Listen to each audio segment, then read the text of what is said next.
जय हिंद दोस्तों, आज की इस क्लास में मैथ के प्रीवियस ईयर सवालों को हल करेंगे जो फरवरी 2023 में एसएससी जीडी एग्जाम में पूछे गए हैं। और आज की क्लास में मैंने केवल उन प्रश्नों को शामिल किया है जो नए टाइप के प्रश्न पूछे गए थे और जो सवाल बार बार रिपीट हुए हैं। इसलिए ये क्लास आपके एग्जाम पॉइंट ऑफ व्यू से बहुत ही ज़्यादा इंपॉर्टेंट होता है। आप लोग क्लास को अंत तक जरूर देखें। अगर यदि इससे पहले का क्लास आप लोगों ने नहीं देखा है तो चैनल पर जाकर के जरूर देख लें, क्योंकि 70 से 80% क्वेश्चन आपके प्रीवियस ईयर से ही रहेंगे। तो चलिए आज की क्लास को हम स्टार्ट करते हैं। और जो भी साथी इस चैनल पर नए हैं, चैनल को जरूर सब्सक्राइब कर लीजिएगा। तो देखते हैं आज का पहला क्वेश्चन क्या है। एक तूफान में एक बगीचे के 300 पेड़ों में से 243 पेड़ अस्थिर रह गए, तो पेड़ों की संख्या में प्रतिशत कमी क्या है। ठीक है, तो एक बगीचे में कुल कितने पेड़ थे? 300 पेड़ थे। तूफान आया जिसमें से 243 पेड़ जो है वो अस्थिर रह गए, तो कितने पेड़ गिर गए। ठीक है, तो जो पेड़ खड़े रह गए, अस्थिर रह गए, उसको हम घटा देंगे तो पता चल जाएगा कि कितने पेड़ तूफान में गिर गए। तो घटाएंगे तो कितना आएगा? 57। इतने पेड़ जो है वो तूफान में गिर गए, इतने पेड़ों की संख्या में कमी आ गई। तो प्रतिशत कमी आपसे पूछा है, तो 57 का कमी है। ठीक है, और कुल पेड़ कितना था? कुल पेड़ों की संख्या 300। तो 300 से इसको क्या करेंगे? डिवाइड कर देंगे। परसेंटेज निकालने के लिए 100 से गुना कर देते हैं। अब 2 जीरो से 2 जीरो कैंसिल, 3 से इसको काटेंगे 57 को तो 19 बार में जाएगा। ठीक है, 19 3 57, यानी कि पेड़ों की संख्या में कितने प्रतिशत की कमी आई है? 19% की। यही आपका आंसर हो जाएगा। ऑप्शन नंबर 1 इस प्रश्न का करेक्ट आंसर हो जाएगा। आई होप ये सवाल आपको अच्छे से समझ में आया होगा। अब हम बढ़ते हैं अगले सवाल पर, नेक्स्ट क्वेश्चन पर। साथ में आप लोग वीडियो को जरूर लाइक करेंगे। अब ये सवाल देखिए, बेईमान दुकानदार वाला सवाल आपके एग्जाम में मिनिमम 2 क्वेश्चन जरूर रहेंगे। अब इसको पढ़िए। देखिए इसमें क्या पूछा गया है। एक दुकानदार अपने माल को क्रय मूल्य पर 10% की हानि पर बेचता है, लेकिन 30% कम वजन के बाट का प्रयोग करता है, तो उसका लाभ प्रतिशत क्या है। तो सबसे पहले आप समझिए कि इस दुकानदार का कॉस्ट प्राइस कितना था, लागत कितना था। तो लागत हम मान लिए 100। ठीक है, इसको 10% की हानि पर बेच रहा है, यानी 100 को 10% लॉस पर बेचेंगे तो कितना में बेचेंगे? -10% कर देते हैं तो 90 में बेचेंगे। ठीक है, इसका निकल गया आपका ये सेलिंग प्राइस। लेकिन आगे क्या बोला है? 30% कम वजन के बाट का प्रयोग करता है, यानी कि ये 100 के जगह ये 100 नहीं देता है, 30% इससे कम ही देता है। कितना? 30% कम देता है। तो 100 का 30% घटा देंगे तो कितना आ जाएगा? 70 आ जाएगा। ठीक है, यानी कि ये 100 के जगह कितना दे रहा है? 70। और 70 दे रहा है और बेच कितना में रहा है? तो देखिए इस 70 वाली को बेच रहा है 90 में। ठीक है, 70 वाली को कितना बेच रहा है? 90 में बेच रहा है। तो इसको कितना का फायदा हो गया? तो 70 से 90 जाने में 20 का प्रॉफिट है, 20 का फायदा है। तो यहाँ आपसे परसेंटेज प्रॉफिट पूछा है, तो 20, तो लाभ प्रतिशत बराबर क्या होता है? लाभ और गुना का 100 और बटा क्रय मूल्य। क्रय मूल्य आप 100 नहीं लेंगे क्योंकि 100 नहीं दे रहा है, दे रहा है कितना? 70 दे रहा है। तो 70 से इसको क्या करेंगे? डिवाइड कर देंगे। 1 जीरो से 1 जीरो कैंसिल, तो कितना आ जाएगा आपको? 200/7। 200/7 को हटाएंगे तो कितना आ जाएगा? 28.4/7%। इतना का इसको क्या हो रहा है? प्रॉफिट हो रहा है, जो कि ऑप्शन नंबर 4 में दिया हुआ है। आई होप ये सवाल भी आपका बहुत ही अच्छे से और बारीकी से क्लियर हो गया होगा। अब हम बढ़ते हैं अगले सवाल पर, नेक्स्ट क्वेश्चन पर। इस प्रश्न का आंसर करेंगे। देखिए इसमें क्या पूछा गया है। एक निश्चित राशि पर 5 वर्षों में 7% वार्षिक दर से 4016.25 का साधारण ब्याज प्राप्त होता है, तो मूल राशि क्या है। यानी कि आपसे क्या पूछा है? पी पूछा है, मूलधन पूछा है। तो पी बराबर क्या होता है? ब्याज गुना 100। फार्मूला आपको पता होगा, ब्याज गुना 100। तो ब्याज आपको दे दिया कितना? 4016.25। ये आपका ब्याज दे दिया है। ब्याज गुना क्या होता है? 100 बटा क्या होता है? समय गुना दर। समय भी दे दिया कितना वर्ष? 5 वर्ष।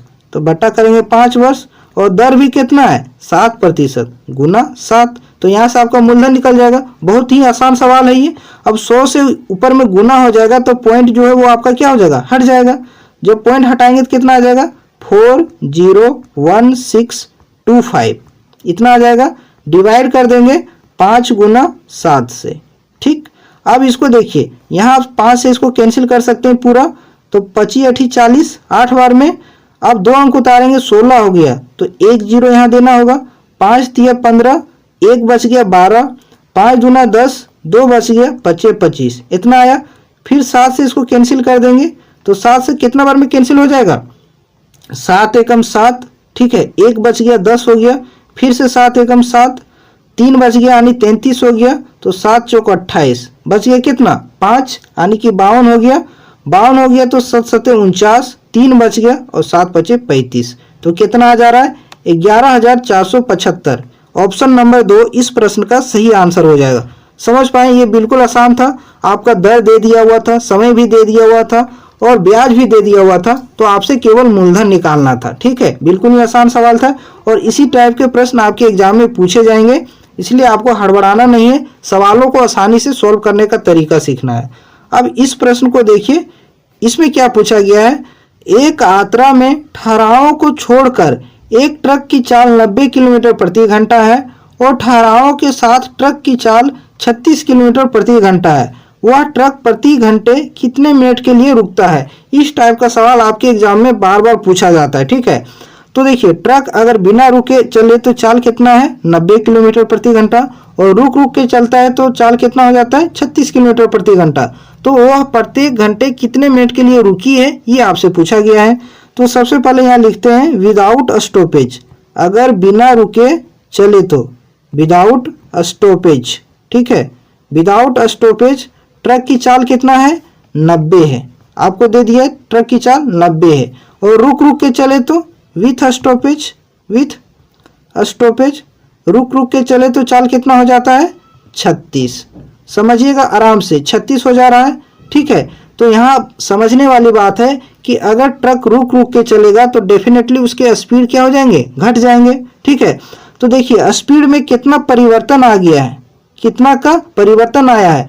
बिना रुके चलता है तो 90, रुक रुक के चलता है तो 36, तो कितना का परिवर्तन आ गया है, तो इन दोनों को घटा देंगे तो 54 का आपका क्या आ जा रहा है डिफरेंस, यानी प्रति घंटे किलोमीटर में कितना अंतर आ जा रहा है 54 किलोमीटर का अंतर आ जा रहा है। तो ये प्रति घंटे कितना मिनट के लिए रुक रहा है, तो ये 54 जो अंतर आ रहा है किस कारण आ रहा है, ये जो रुक रुक चल रहा है इस कारण से ये 54 का अंतर आ रहा है। ठीक है, अब यहाँ देखेंगे कि ये कितना मिनट के लिए प्रति घंटा रुका है, तो ये 54 रुका है।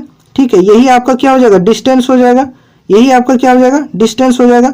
और ओरिजिनल स्पीड कौन सा है ये 90। ठीक है, तो डिस्टेंस अपॉन स्पीड करेंगे तो टाइम निकल जाएगा, तो इसको 90 से डिवाइड कर देंगे, तो ये आपका कितना देर के लिए रुका है ये घंटों में आ जाएगा, लेकिन आंसर क्या है मिनट में।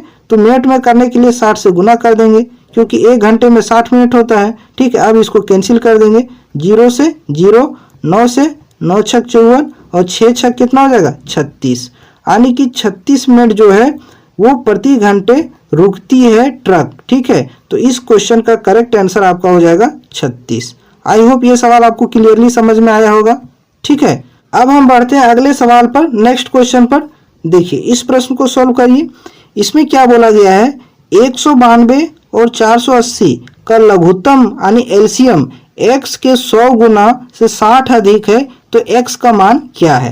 यानी कि 192 और 480 का जो एलसीएम आएगा वो x के 100 गुना से 60 अधिक है। तो सबसे पहले देख लीजिए 192 और 480 का एलसीएम कितना आएगा। 192 और 480 का सबसे पहले हम एलसीएम निकाल लेते हैं, तो 2 बार में इसको लगाइए, 2 बार में कितना आ जाएगा 9 दूना 18 यानी 96 आ जाएगा। इसको 2 से डिवाइड करेंगे कितना आ जाएगा 24, 240। फिर इसको 2 से लगाएंगे, 200 लगाएंगे तो कितना आ जाएगा 48 ये। ठीक है, और यहाँ कितना हो जाएगा 120। फिर इसको 2 से लगाएंगे, तो 2 से लगाएंगे तो कितना आ जाएगा ये 24 आ जाएगा। और ये आपका कितना आ जाएगा 60। फिर से 2 से लगाना आपको, 2 से लगाएंगे तो कितना आ जाएगा ये 12 और ये आ जाएगा आपका 30। फिर से 2 से लगा सकते हैं इसको, 2 से लगाएंगे तो 6 और ये कितना आ जाएगा 15 आ जाएगा। अब 2 से नहीं लगेगा तो कितना से लगेगा 3 से, 3 से लगाएंगे तो कितना 2 बार में और ये 5 बार में। अब देखिए इसका एलसीएम कितना आ गया। ठीक है, तो अब सबको गुना कर देते हैं, तो 2 दूना 4, 4 दूना आपका 8 हो गया, 8 दूना 16, 16 दूना 32 और 32 तिया कितना होता है 96। ठीक है, अब इसको गुना इधर नहीं करेंगे, अब इसको यहाँ गुना कीजिए, 5 दूना कितना हो गया 10, यानी 96 गुना कर दीजिए कितना 10, तो एलसीएम कितना आ जाएगा 960। ये आ गया आपका क्या एलसीएम कितना आ गया 960।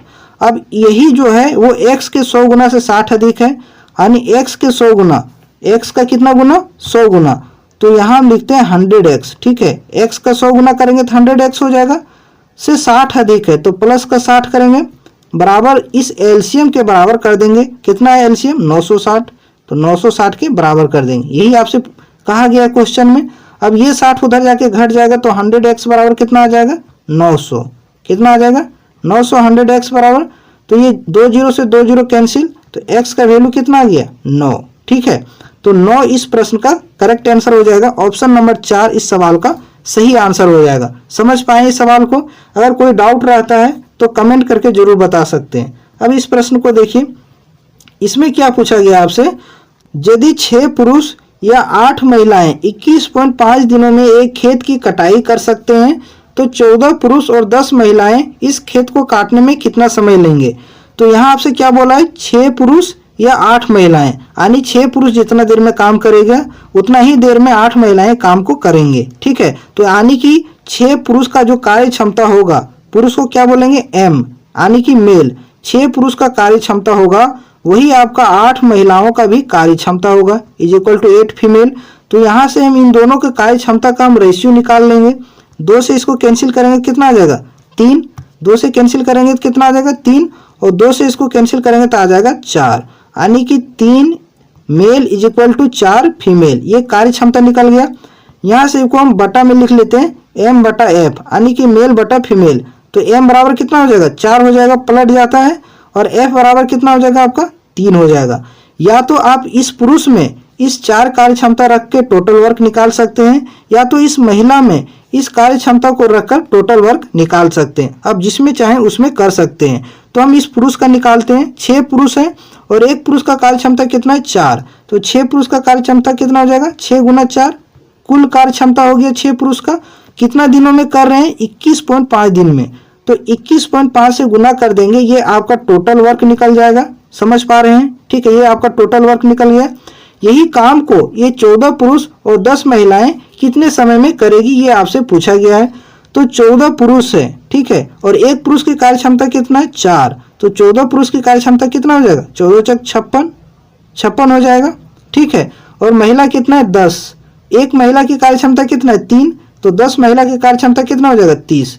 इन दोनों की कार्य क्षमता को से हम क्या करेंगे, इसको टोटल वर्क से डिवाइड कर देंगे, तो 56 और 30 कितना हो जाएगा 86 हो जाएगा। अब इस पॉइंट को हम हटा देंगे तो नीचे आपका क्या हो जाएगा 10 आ जाएगा। ठीक है, अब इसको कैंसिल कर देते हैं 5 से, 5 दूना 10, और 5 से इसको कैंसिल करेंगे 5 चौके 20 और 5 तिया 15, 43 आ गया। अब इस 43 को इस 86 से कैंसिल कर देंगे, 43 दूना 86, 2। अब ये 2 से ये 4 गए कितना बार में 2 बार में, और फिर ये 2 से ये 2 कैंसिल, बच गया केवल कितना आपका 6, यानी 6 दिन में ये काम को समाप्त कर देगी, 6 डेज।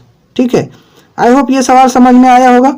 बिल्कुल आसान तरीका मैंने आपको बताया है किस टाइप से आपको एग्जाम में प्रश्न को सॉल्व करना है। अगर फिर भी कोई डाउट रहता है तो आप कमेंट करके बता सकते हैं। अब आते हैं हम अगले सवाल पर, नेक्स्ट क्वेश्चन पर। आपको यहाँ हर एक सवाल एग्जाम अप्रोच से सॉल्व करने का तरीका आपको यहाँ बताया जाएगा। ठीक है, साथ में जो भी नए हैं चैनल को जरूर सब्सक्राइब करेंगे और वीडियो को लाइक करते जाएंगे। अब यहाँ देखिए इसमें क्या बोला गया है कि प्रथम 4 प्रकृत, इसमें क्या बोला गया है प्रथम 4 प्रकृत संख्याओं के घन का औसत क्या होगा। बिल्कुल आसान है। प्रकृत संख्या किसको बोलते हैं, जो 1 से स्टार्ट हो, नेचुरल नंबर। प्राकृतिक संख्या जो 1 से स्टार्ट होता है, तो प्रथम 4 का आपको क्यूब करना है, उसका औसत निकालना है। तो पहला आपका 1 से स्टार्ट होता है, तो 1 का क्या करेंगे घन यानी क्यूब, प्लस 2 होता है उसके बाद 2 का क्यूब, प्लस करेंगे 3 का क्यूब, ठीक है, प्लस करेंगे किसका 4 का क्यूब। तो प्रथम 4 प्राकृतिक संख्या हो गया। अब इसको जोड़ देंगे, इसका 1 का क्यूब कितना हो जाएगा 1 ही होता है, 2 का क्यूब 8, 3 का क्यूब कितना 27 होता है, और 4 का क्यूब कितना होता है 64 होता है। अब इस सबको जोड़ दीजिए, तो जोड़ेंगे कितना आएगा 4 और 6 11 और 8 19 और 1 20 का 0 बाकी हाथ में 2, 6 और 2 8 और 2 कितना हो गया 10, यानी 100 आ गया। जोड़ेंगे 100। अब इसका एवरेज निकाल दीजिए, तो एवरेज बराबर टोटल नंबर और कितना प्राकृतिक संख्या है 4, तो 4 से इसको क्या करेंगे डिवाइड कर देंगे, तो कितना आपका औसत निकल जाएगा 25। तो इस प्रश्न का करेक्ट आंसर क्या हो जाएगा 25। ऑप्शन नंबर 2 इसका सही जवाब हो जाएगा। अगले सवाल पर आते हैं, नेक्स्ट क्वेश्चन पर। अब इसको सॉल्व कीजिए, बहुत ही शानदार प्रश्न है और उतना ही शानदार तरीके से इसको मैं बताऊंगा। तो देखिए इसमें क्या पूछा गया है, ए की चाल बी की चाल से 30% अधिक है। ठीक है, तो ए की चाल जो है वो बी से कितना अधिक है 30%। यदि ए और बी 117 मीटर लंबी दौड़ में दौड़ लगाते हैं तो ए को दौड़ की लंबाई का कितना भाग बी की शुरुआती बढ़त के रूप में देना चाहिए ताकि दौड़ बराबरी पर समाप्त हो सके। यानी कि ये को बी द्वारा कितना बढ़त देना चाहिए ताकि दोनों जो हैं वो दौड़ एक ही समय में समाप्त कर सके। तो सबसे पहले इसको डायग्राम से समझिए। यहाँ देखिए ये, ठीक है, और यहाँ आपका कौन है बी। ये की चाल बी से 30% अधिक है, यानी कि बी का अगर यदि 100 है तो ये का कितना हो जाएगा चाल 130। रेशियो निकाल लेंगे, 1 0 से 1 0 कैंसिल, तो कितना आ जाएगा 13 और 10। ये दोनों के चाल का अनुपात है। ठीक है, अब यहाँ समझेंगे आप लोग, यहाँ आपका समझने का है यहाँ। ठीक है, यहाँ देखिए ये आपका कुल दूरी आपको दे दिया है कितना है 117 मीटर। ठीक है, ये 117 मीटर की ये दोनों दौड़ लगाते हैं, रेस लगाते हैं। ठीक है, यहाँ आपका ये है और यहाँ भी आपका कौन है बी है, दोनों है। तो ये को बी का कितना बढ़त देना चाहिए आपसे बोला है ना, तो ये को दौड़ की लंबाई में कितना भाग बी को शुरुआती में बढ़त देना चाहिए ताकि दोनों जो है दौड़ एक ही समय में कंप्लीट कर सके।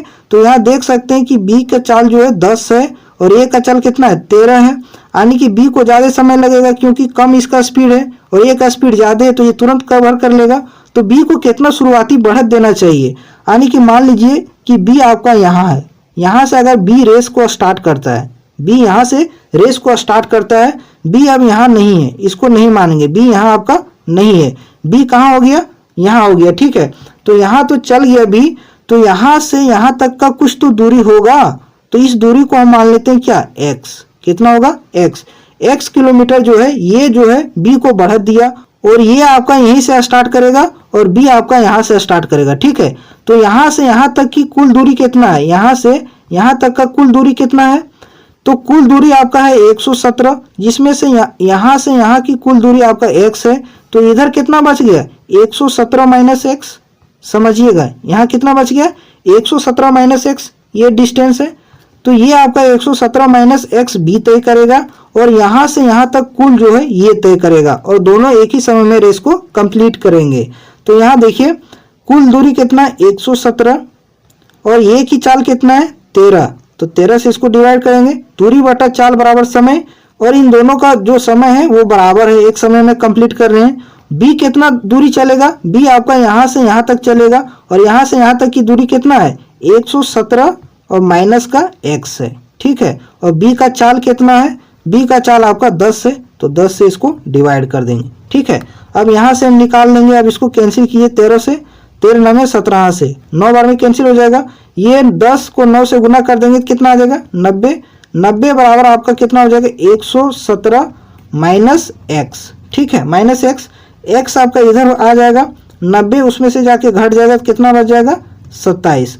तो 27 किलोमीटर शुरुआती बढ़त देना चाहिए बी को, तभी जब दोनों जो हैं एक ही समय में रेस को कंप्लीट करेंगे। ऑप्शन नंबर 4 इस प्रश्न का सही जवाब हो जाएगा। आई होप ये सवाल को बहुत ही बारीकी से समझाया है और इस टाइप के प्रश्न आपके एग्जाम में आते हैं। अगर कोई कंफ्यूजन रहता है किसी भी प्रकार से तो आप कमेंट करके जरूर बता सकते हैं। अब हम बढ़ते हैं अगले सवाल पर, नेक्स्ट क्वेश्चन पर। अगर आपको नहीं समझ में आता है तो वीडियो को एक बार और देखें तो आपको जरूर समझ में आएगा। अब इस प्रश्न को देखिए, इसमें क्या पूछा गया है, एक डीलर सभी गुड़ियों पर 20% की छूट प्रदान करता है। गुड़ियां मतलब खिलौने, प्रत्येक खिलौने पर कितना डिस्काउंट देता है 20% का। ठीक है, वह उन ग्राहकों को कम हुई कीमत पर 5% का अतिरिक्त छूट प्रदान करता है जो नगद भुगतान करते हैं, और जो नगद भुगतान करते हैं उसको 5% का और डिस्काउंट देता है। एक ग्राहक जो है 1800 कीमत वाली गुड़ियों के लिए नगद में कितना भुगतान करेगा। मान लीजिए गुड़िया का कीमत कितना है 1800, दे दिया क्वेश्चन में 1800 है। अगर वो नगद भुगतान कर रहा है तो कितना उसको देना पड़ेगा। अगर शुरू में आपका डिस्काउंट कितना है 20%, सभी को 20% का डिस्काउंट मिल रहा है, तो यानी 18 का 20% डिस्काउंट करेंगे तो कितना में दे रहा है 80% में यानी कि दे रहा है, समझ पा रहे हैं इस बात को। 20% डिस्काउंट पर दे रहा है शुरू में, तो कितना में दे रहा है, 80 में दे रहा है, ठीक है। लेकिन ये नगद दे रहा है ग्राहक, तो इसको 5% का अतिरिक्त और छूट मिलेगा, यानी कि कितना में मिलेगा इसको, 95 में। समझ पाए, 5% का और छूट मिलेगा, कितना, 95/100। तो यहाँ से निकल जाएगा कि इस गुड़िये का कीमत क्या होगा एक ग्राहक के लिए। तो 2 जीरो से आपका 2 जीरो कैंसिल, ठीक है, 1 जीरो से 1 जीरो कैंसिल, 5 से इसको काटेंगे तो 5 दूना 10, 5 से इसको काटेंगे तो 19 बार में, ठीक है। और इसको 2 से काट दीजिए 8 को, तो कितना बार में, 4 बार में। तो अब ऊपर में बचा कितना, 18 और गुना का 4 और गुना का 19, तो इन सभी को गुना कर दीजिए। तो 18 चौक कितना हो जाएगा, 72 गुना का 19, तो 19 गुना 72 करेंगे तो कितना आ जाएगा, 19 दूना 38 का 8, बाकी हाथ में 3, 19 सतह कितना होता है, 133 और 3 हाथ में था 136, यानी कि 1368 रुपया जो है इस डॉल के लिए आपको देना पड़ेगा, जो कि ऑप्शन नंबर 4 में है। आई होप समझ में आया होगा इस सवाल को कैसे हल करना है। बिल्कुल आसान था, एक लाइन में सवाल को सोल्व कर सकते थे। अगले क्वेश्चन पर आते हैं, इसका आंसर करेंगे। देखिए इसमें क्या बोला गया है, एक व्यक्ति के वेतन में पहले 40% की कमी की जाती है और फिर 40% की वृद्धि की जाती है, तो वेतन में कमी क्या है। तो इस क्वेश्चन को सॉल्व करने का 2 तरीका बताऊंगा, एक होगा आपका बेसिक और दूसरा तरीका होगा AB मेथड, ठीक है। तो बेसिक से सबसे पहले समझिए कि बेसिक से इस सवाल को करना होगा, जिसको नहीं आता है तो कैसे सोल्व करेगा, ठीक है। पहले वेतन में कितने प्रतिशत की कमी आ रही है, 40% की। तो सबसे पहले इसका वेतन हम मान लेते कितना है, 100, ठीक है, 100 मानिए।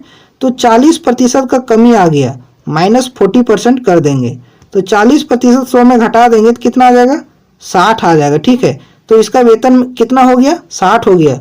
फिर जो है 40% का वृद्धि हो गया, यानी यहाँ 60 से 40% और बढ़ गया, ठीक है, 40% प्लस का 40%, तो 60 का 40% निकालेंगे कितना आएगा, 60 का 40% निकालेंगे तो आपका आ जाएगा 24, 2 जीरो 2 जीरो 6 चक 24, तो 24 इसमें से बढ़ा देंगे, 60 में 24 जोड़ेंगे तो कितना आ जाएगा, 84 आ जाएगा, 84।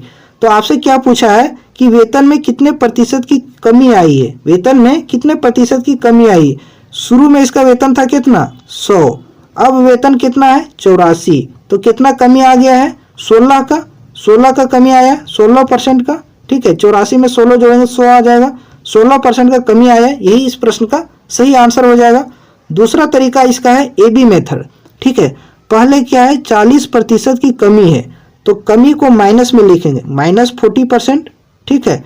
फिर क्या है, 40% की वृद्धि है, प्लस का 40%, ठीक है। प्लस माइनस क्या होता है, माइनस, फिर 40 गुना 40 और बटा 100 करेंगे, 40 गुना 40 और बटा का 100। अब इसको हल करेंगे तो आपको आंसर मिल जाएगा, 1 जीरो से 1 जीरो, 1 जीरो से 1 जीरो, ये माइनस का 40 और प्लस का 40 कैंसिल, तो बचा क्या, ये 4 गुना 4, माइनस का कितना, 16, माइनस का 16 आने की कितना, हानि, आपका क्या हो गया, आपका कमी। तो यही आपका आंसर हो जाएगा। ऐसे भी निकाल सकते हैं और बेसिक से इस तरीके से निकाल सकते हैं, जो अच्छा लगे वैसे आप हल कर सकते हैं। अगले क्वेश्चन पर आते हैं। साथ में आप लोग वीडियो को लाइक एंड शेयर जरूर करेंगे और जो भी नए हैं चैनल को जरूर सब्सक्राइब करेंगे। आज का सबसे बेहतरीन क्वेश्चन है, इसको देखिए क्या बोला गया है। एक शंक्वाकार बर्तन की आधार की त्रिज्या आपको दे दिया है 5 सेंटीमीटर और इसकी ऊंचाई कितना है, 24 सेंटीमीटर। बर्तन पूरी तरह से पानी से भरा हुआ है। इस पानी को एक ऐसे बेलनाकार बर्तन में डाला जाता है जिसके आधार की त्रिज्या 10 सेंटीमीटर है, तो बेलनाकार बर्तन की गहराई क्या है। तो बहुत ही आसान सवाल है, केवल आपको फॉर्मूला याद रखना है। एक बेलनाकार बर्तन है जिसका आधार की त्रिज्या आपको दे दिया है, ऊंचाई भी दे दिया है। ये जो है पूरा पानी से भरा हुआ है और ये बेलनाकार बर्तन में डाला जा रहा है जिसका त्रिज्या आपको दे दिया है, तो आपको ऊंचाई आपसे पूछा है, ठीक है, बर्तन की गहराई। तो जब भी जो है एक बर्तन से दूसरे बर्तन में डाला जाता है तो उसका आयतन जो होता है वो बराबर होता है। मान लीजिए कि इस बर्तन में जितना पानी भरा हुआ है दूसरे बर्तन में डालेंगे तो उसमें उतना पानी लेना चाहिए। जब दोनों में पानी ले लेगा तो इसका मतलब क्या हुआ कि उन दोनों बर्तन का आयतन बराबर है, ठीक है। तो पहला बर्तन आपका क्या है, शंक्वाकार यानी शंकु है, तो शंकु का आयतन क्या होता है, शंकु का आयतन होता है 1/3 पाई r स्क्वायर h। क्या होता है, 1/3 पाई r स्क्वायर h। तो ये इसका आयतन किसके बराबर होगा, किसमें पानी डाला जा रहा है, एक बेलनाकार बर्तन में। तो बेलन का आयतन क्या होता है, पाई आर स्क्वायर एच। बेलन का आयतन क्या होता है, पाई आर स्क्वायर एच होता है। ठीक है, अब यहाँ इस फॉर्मूले पर बैठा देंगे 1/3। ठीक है, पाई को पाई रहने देंगे। ठीक है, ये कैंसिल हो जाएगा। आर का स्क्वायर यानी कि शंकु का त्रिज्या कितना है 5, तो 5 का स्क्वायर करेंगे कितना आ जाएगा 25। तो यहाँ कितना लिखेंगे 25, और शंकु की ऊंचाई भी दे दिया कितना 24, तो यहाँ गुना का कर देंगे कितना 24 बराबर, इधर पाई को पाई रहने देंगे, आर स्क्वायर यानी कि इसका बेलन का त्रिज्या, तो बेलन का त्रिज्या कितना है 10, तो 10 का स्क्वायर करेंगे कितना आ जाएगा 100। ठीक, ऊंचाई आपको यही निकालना है, गहराई तो h से गुना कर देंगे, यही आपको निकालना है। अब यहाँ देखेंगे इसको क्या करना है, आपको कैंसिल कर देना है, ये पाई से ये पाई आपका कैंसिल। ठीक है, ये 25 से 100 कितना बार में काट देंगे, 25 चौके 100 4 बार में। ठीक है, इस 3 को 24 काट देंगे 8 बार में, 8 या 24, इस 4 से 8 को कैंसिल कर देंगे 2 बार में। ठीक है, तो h बराबर क्या, इधर h बचा, इधर आपका 2 बचा, तो h बराबर कितना आ गया आपका 2 सेंटीमीटर।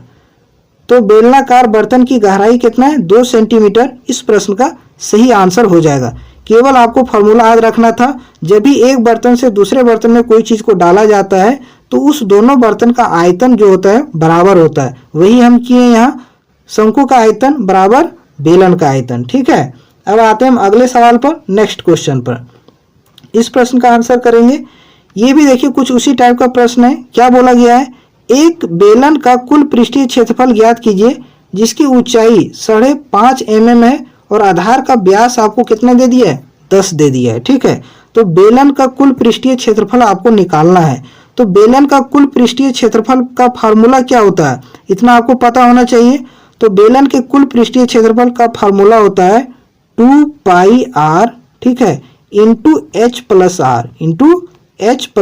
r, ये आपका फार्मूला है, इसी पर आपको बैठा देना है। तो 2 गुना पाई, आंसर पाई में दिया है तो पाई को पाई ही रहने देंगे। ठीक है, 2 पाई और गुना r कौन सा है आपका, व्यास दे दिया 10, व्यास दे दिया 10, तो त्रिज्या बराबर क्या होता है व्यास बटा 2, यानी 10 बटा 2 करेंगे तो कितना आ जाएगा 5। ठीक है, तो त्रिज्या आपका कितना है 5, तो गुना का करेंगे कितना यहाँ 5। आपका ऊंचाई भी दे दिए, h दे दिया है, h कितना है 8.5, तो 8.5। ठीक है, और प्लस का r, तो r कितना आया आपका 5, तो प्लस का 5 कर देंगे। अब इसको हल कर दीजिए, 2 पाई, ठीक है, गुना का 5 और इधर आपका 8.5 और प्लस 5, ब्रैकेट को जोड़ देंगे तो कितना आ जाएगा, गुना में रहेगा आपका तो 13.5 आ जाएगा, 13.5। इस पॉइंट को हटाएंगे तो नीचे 10 देंगे। ठीक है, अब इसको 5 से कैंसिल कर देंगे, 5 दूना 10, ये आपका 2 से 2 कैंसिल हो गया, तो बचा क्या, केवल पाई बचा और 135, यानी कि 135 पाई इस प्रश्न का करेक्ट आंसर हो जाएगा। ठीक है, 135 पाई, जो कि ऑप्शन नंबर 3 में दिया हुआ है। बिल्कुल आसान था ये, केवल आपको फॉर्मूले पर बैठा देना था। आई होप ये सवाल आपको अच्छे से समझ में आया होगा। अब हम बढ़ते हैं अगले सवाल पर, नेक्स्ट क्वेश्चन पर। इस प्रश्न को आंसर निकालिए। देखिए इसमें आपसे क्या पूछा गया है, 3 साझेदार हैं ए, बी और सी, एक व्यवसाय शुरू किया और लाभ को क्रमशः 2, 3 और 5 के अनुपात में बांटने का फैसला किया। ठीक है, यदि बी का हिस्सा आपको दे दिया है कितना है 7.5 लाख, तो कुल लाभ की गणना कीजिए। तो तीनों कौन है, ये है आपका बी है और कौन है सी है। इन दोनों का प्रॉफिट शेयरिंग रेशियो आपको दे दिया है कितना 2:3 और अनुपात 5। ठीक है, ये दे दिया। बी का लाभ में हिस्सा भी आपको दे दिया कितना है 7.5 लाख, और बी का यहाँ कितना यूनिट है 3 यूनिट, यानी कि ये 7.5 लाख जो है वो 3 यूनिट के बराबर है। ठीक है, यहाँ समझिएगा, ये 7.5 लाख किसके बराबर है 3 यूनिट के बराबर है। तो यहाँ से हम 1 यूनिट का वैल्यू निकाल लेंगे, तो कैंसिल इसके कीजिए, तो 1 बराबर कितना आ जाएगा 25 या 75, यानी 2,50,000 आ जाएगा। ठीक है, 2,50,000। तो आपसे पूछा कुल लाभ कितना है, तो कुल लाभ कितना है इन दोनों का सम। ठीक है, ए को मिला है 2, बी को 3 और सी को 5, दोनों को जोड़ेंगे कितना आ जाएगा 10, तो 10 बराबर कितना हो जाएगा, तो 10 से इसको गुना कर दीजिए। ठीक है, 1 बराबर कितना है 2,50,000, तो 10 बराबर कितना हो जाएगा आपका आ जाएगा 25 लाख। कितना आ जाएगा 25 लाख। इस प्रश्न का करेक्ट आंसर आपका क्या हो जाएगा 25 लाख। जो कि ऑप्शन नंबर 2 में दिया हुआ है। ठीक है, तो आई होप ये भी सवाल आपको बहुत अच्छे से समझ में आया होगा। तो आज की क्लास में हम यहीं तक रखते हैं, अगले सेशन में फिर आगे हम कंटिन्यू करेंगे। और जिसको भी अच्छा लगा हो चैनल को जरूर सब्सक्राइब करेंगे और वीडियो को लाइक एंड शेयर जरूर करेंगे और एक प्यारा सा कमेंट आप जरूर छोड़ देंगे। ठीक है, तो चलिए आपसे फिर मिलते हैं अगली क्लास में। जय हिंद।